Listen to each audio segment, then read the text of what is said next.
everybody? This is 22 Tiger Dude, and welcome to our spoiler review for X-Men X-Men Days Days of of Future Past. Past. Hi guys, it's J53518 here, the one and only. The man without the Fu Manchu, yes. We're here to do a spoiler review of X-Men Days of Future Past, based on the comic of the same name, released in 1981. Well, actually, I didn't say your name.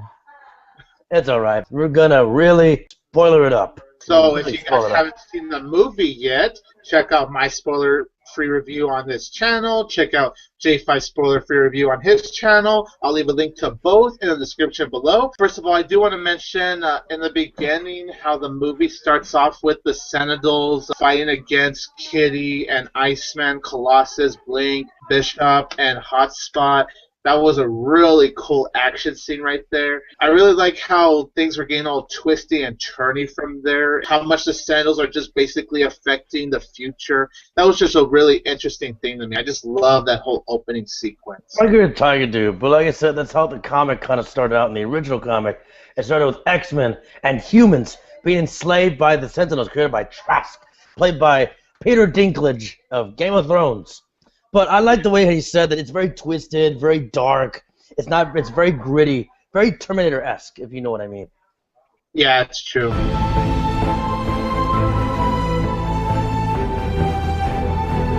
And then, of course, because of that, Wolverine, has to go back into the 1970s to fix this whole mess so that whole Sentinels thing would have never happened. Also, to unite our favorite X-Men from First Class. Professor Charles Xavier, played by young James McAvoy, and Eric Lexer, played by Prometheus' own Michael Fassbender. And it's very interesting to see the personalities. And it's interesting to see the personalities of what's going on. And I like how the director gave influence, like, yes, the X-Men franchise has happened. I like how they referenced, like, what went on from the last movie. So I like how everything's been going down to hell. Yeah, I agree. And I really like how Wolverine meets Beast, young Beast, for the first time, and then how he's all like, "You and I are gonna be good friends." That was funny. I just don't know that yet. Yes, he beat up Jason Holt, the kid we all know from Warm Bodies, who was the zombie R. It's hilarious. Hey, you know, speaking of Beast, I'll be honest. One of my flaws with X-Men First Class is that I didn't quite buy Nicholas Holt as Beast, like, you know, when he's actually Beast. I don't know, when he was Beast in that makeup, it kind of distracted me. So that was hard seeing a Beast in that film. But here, I actually bought him into Beast. And I think that's because maybe the makeup looked a little bit slightly better for First Class, but also because he actually did feel like Beast when he's roaring and just going, you know, beastly pretty much. So I thought that was really good right there. Not to mention, when we say beastly, not the crappy movie of the same name. But back to Beast. I like that they gave him more personality to how he is played by Kelsey Grammer in X-Men 3. But since it's a new continuity change, that's all in the past. But I like how they made the sense of personality and that fight with him and Wolverine. I never knew that would happen, but very funny and very well done. Yeah, and it's also really nice that even though Charles Xavier, things have not been good for him, you know, he lost his best friend Eric / Magneto, he lost Raven / Mystique, but it's nice to know that Beast has always been there for him. Like, I'm sure if it weren't for Beast not being there, things would have been twice as more worse for him. Well, Troy, I also like the idea of the formula. For those of you who caught that, Xavier in the comics was kind of the same, with him not having to hear voices, and the cure for his legs had him not be a mutant. That was interesting enough. I like that that played a role in how James McAvoy is dealing with, oh, what's going to happen to us, and, you know, why am I important? You know what I mean? The involvement of the story. Yeah, I really love that scene when young Charles Xavier is interacting with older Charles Xavier. That was just a powerful and beautiful scene right there, and just how Bryan Singer crafted that whole scene, it was magnificent, man. I gotta agree, too. This is an idea that was kind of in the original comic, but never was. But I liked in the movie they announced that even Charles Xavier needed help, and it's interesting what he says. You know, Charles, don't be afraid. We all need help, and sometimes he was giving up hope, but he looked to himself for guidance, and that was very spiritual and symbolic of at times when we don't know what to do, so we got to think to ourselves and be wise enough to make the best decisions to change not only our future, but the future of everyone around us. And this movie does have a great message, man, because the message is just because you'll somehow lose your way in life doesn't mean you're going to lose your way forever. I That's a think that's a very great good message. one. It's about not everything will go your way. There will be bad moments in your life, but that doesn't mean you can't dwell on them forever. Look at Charles Xavier. Look when he lost. That was an example. He lost all humanity in mutants. Not that he was against it, but he lost a lot of it. But it took the power of his older self and everyone around him to realize, hey, my life ain't so bad. Yeah, that's so true.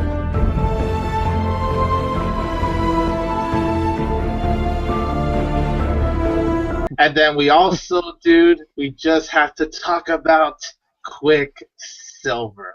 Yes. God, Quicksilver is such an awesome character. Like, I know everyone's been complaining about how stupid he looks. Honestly, how he looks to me doesn't bug me. I do think he looks pretty cool with the gray hair, and that one scene he does use the goggles. And by the way, that one action scene Quicksilver had with That's funny. and playing that song, "If I Could Save Time in a Bottle," like, that song, that was just like Yes. perfect. Everything was slow mo. It was hilarious because he's aiming all the objects at those security guards, and then once he makes time go back to normal, that's It all when impacts. it It all happens. impacts.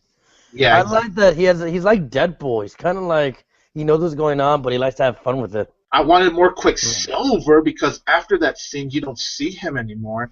Oh, you gotta mention the '70s, man. Bryan Singer nailed the '70s, the culture, what was going on at the time. And it's interesting because it takes place in the JFK times, which I thought was clever how they actually blend such a storyline to the reality time like that. And it really fit well with the idea of foreign war, unknown enemies, the idea of attacking America on American soil. What are we to do? The whole Bay of Pigs. It feels like it, and the autography, the scene with Magneto trying to kill Mystique. You have that old school camera rolling. That was very authentic to get the feel of the '70s photography. Like every time you see them with the news, you notice how they have that square, format going on. But we gotta talk about Mystique. What do we have to say about her? And for those of you, she is a big point of the story. Trask, the reason he wants to make Sentinel is that he discovers later on in the alternate timeline that Mystique's cloaking genetic mutation has cells that are able to make the Sentinels destructible. And because of his science, right, of nuclear atometry, he's able to make the Sentinels cloak to any mutant power, making them indestructible. Yeah, Jennifer Lawrence kicked ass as Mystique. It's so interesting to see how her character from First Class to her character in this one has really changed ever since. I feel bad for her, actually, because there's so much pressure of, falling in love with Eric as they were a kid, falling in love with Charles, trying to be with Eric, who betrayed her. As you all know, that he shot Eric in the back in the First Class, being this love triangle that's broken up by this time war. I mean, there's a lot of drama going on, and it really worked to its benefit. Yeah, I totally agree, man. I really love that scene when Professor Charles Xavier and Eric, Magneto, they're all fighting with each other on the plane. That was a really intense and really That was cool intense. I feel bad for Wolverine, man. He can't get his beer, but you fucking shake the plane. Dude, give him a drink. Jesus. And then fucking Wolverine is just there smoking his cigar the whole time. So you're a dick. I love the reference he does after. Oh, so you were a pain in the ass back then. Oh, you are a son of a bitch. Yeah, he said something like that. I also thought Peter Dinklage did a really good job as Trask. Yeah, another thing about this was interesting, that I didn't feel like he did a different job as he was as, Tyrion Baratheon, as we know him from Game of Thrones. He's a real different mindset for this character. Calm, collective, intelligent, not fear of the mutants, but very interested, like as mad scientist as he is, but also trying to have hope that maybe mutants are the new step of evolution. And the thing is, he is a villain, but he's not like your ordinary, I'm going to take over the world villain. He's not Magneto. He's not Gandalf in a helmet. I know that. Did you hear the X-Men 2's theme song play? I was hyped. I was like, yeah, this is the X-Men United theme song. In the credits, I was like, we're ready for some action now. That was X. So, Thank you, Bryan Singer. yay. I also did like that whole scene that when Wolverine, he wasn't in the timeline for a second, like he couldn't remember anything because Kitty's controlling his mind to go back in time. So, when Wolverine pulled out the adamantium claws, he scratched Kitty, and because of that, that's what affected Kitty from giving him the power to go in the Or past. But at least the good thing is that whole I can't remember anything stuff, and it was only in the movie for like a minute. Because when that scene happened, I'm like, oh no, please don't let it be the majority of this film. But it was only like literally a minute or 2 minute thing. So I'm like, okay, thank God. at the end of the movie, Wolverine is found in DC. He's at the bottom of the Brook Houston River, and they find him washed up without his bone claws. And we find that Trask is hint hint, Stryker is hint hint, Mystique. So that can lead us to different stories to how can he get his adamantium in a new continuity. What do you think, Tiger Dude? I thought that was really interesting because, first of all, Magneto, when he put all those pipes to Wolverine, like literally twisted through his body, so like, holy shit, man, that is brutal right there. And then you're seeing pretty much all of the X-Men in the future getting killed, like, holy shit, man. Yeah, I gotta agree. Colossus get torn like a Tonka Lego toy. You see Hotspot get frozen and killed. You see Blink get stabbed multiple times. Blink, You even see no, Storm get stabbed. no, Blink. Oh yeah, Storm And of also. course, once everything disappeared, you knew Yes, man. something was going to change from there. Even Magneto, Gandalf.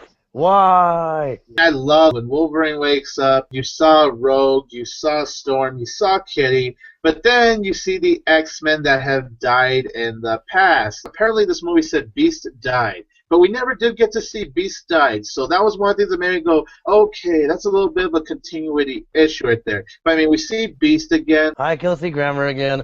Yeah, but then we see Jean Grey, Wolverine's love, and then behind the door, you say it, man. Scott Summers, better known as Cyclops. Oh Then- my gosh, yes! Fuck yes! Cyclops is back. Thank you, Bryan Singer, for bringing back the character that did not need to be killed off in X-Men 3. Of course, people are questioning the whole continuity thing. Like, yes, there are a few things I do question. Like, I question, how did Beast die when we never actually saw him die? How does Wolverine have bone claws in the past, but have adamantium claws in the future? Wolverine never got his claws till the issues later on in the 1980s or late 70s. Remember, 1973 was the time they went back into, so the comics didn't really follow the official timeline. Officially in 1976 or 78, around that time, they wrote the issue of Weapon X, and that story told Wolverine how he got his adamantium claws. That's why he has them in the future. And then, of course, the one and final thing we have to talk about is the end credits scene. Now, you know more about this than me, J5, so would you please explain the end credits scene? Thank you. The end credits scene shows a young boy in a cloak. Now you're thinking, could this be Archangel? Could this be Thanos coming to cheat us for another Avengers? No, it is actually a young Apocalypse creating the time pyramid or the power pyramid in Egypt. In the comics, Apocalypse is the world's most powerful mutant, more powerful than Magneto and Charles Xavier and Wolverine combined. He is the super mutant. He is the world's first mutant. He's lived millennia, as long as Black Adam has in DC Comics lore. He has the power of telekinesis. Telekinesis, super strength, super speed, immortality, destructive capabilities of future tech, able to transport, time shift. He's able to do a lot of shit. So he's a big boss character. From what I can see, like this showed, it showed a very young Apocalypse creating the pyramid. So that can lead us to many things. So it is mostly a first class kind of movie, but they'll work around with the old cast as well. Yeah, I heard about that. That is our spoiler review for X-Men Days of Future Past. Thank you so much for joining, J5. As always, my good friend, anytime, anywhere. Okay, not in the bathroom, I'm just kidding. But, anywhere. Please check out J5's channel. I'll leave a link in the description below. I am 22 Tiger Dude. And I'm the Wolverine. Check it out, bub. Okay, I'm done. This is J53518 signing off. And I command you to watch this movie. It's amazing. I'm watching you. And don't forget that I will always have Tiger power! Exactly. I'm the best at what I do.